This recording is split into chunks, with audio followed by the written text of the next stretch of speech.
மூணு coordinate system படிச்சிருக்கோம். Global, local coordinate system, natural coordinate. இப்போ குளோபல் கோஆர்டினேட் சிஸ்டத்துல வந்து இது 0,0,0. என்னுடைய ஸ்ட்ரக்சர் வந்து மேபி சம்வேர் இந்த இடத்துல இருக்கு. ரைட் தானே? This is my structure.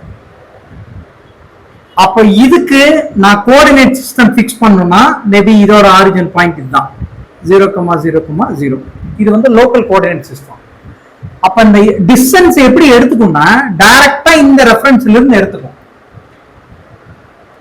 அந்த மாதிரி சால்வ் பண்ணது நேத்து சால்வ் பண்ணோம் இல்லையா? நேத்து சால்வ் பண்றப்போ என்ன பண்ணா இந்த பாயிண்ட் வந்து நான் அரெஸ்ட் பண்ணிட்டேன் இந்த இடத்துல. அப்போ இங்க ஒரு கோஆர்டினேட் சிஸ்டம் போட்டு இந்த இடத்துல வந்து 0,0,0. இது வந்து natural coordinate system, local coordinate system, global coordinate system. நேத்து ஒரு சம் சால்வ் பண்ணோம் இல்லையா? அந்த சம்ல என்ன பண்ணிட்டு இந்த பாயிண்ட all degrees of freedom arrested.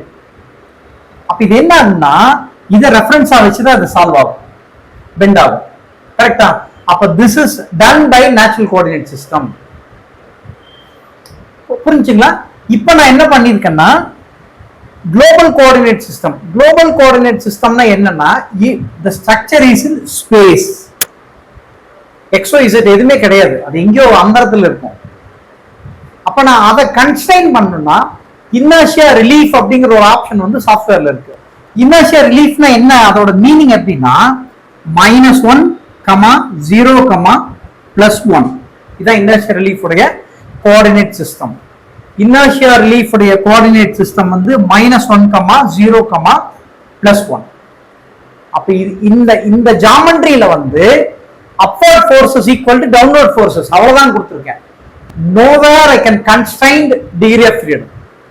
அதுக்கு பதிலா இந்த inertia relief ஆக்டிவேட் பண்ணிட்டோம்னா இந்த கோஆர்டினேட் சிஸ்டம் எப்படி எடுத்துக்கணும், -1, 0, +1 எடுத்துக்கணும்.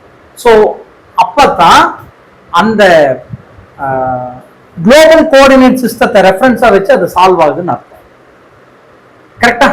குளோபல் கோஆர்டினேட் சிஸ்டம் வச்சுதான் சால்வ் ஆகுது. This is the concept. இப்போ இதோட ரிசல்ட் நம்ம பார்ப்போம்.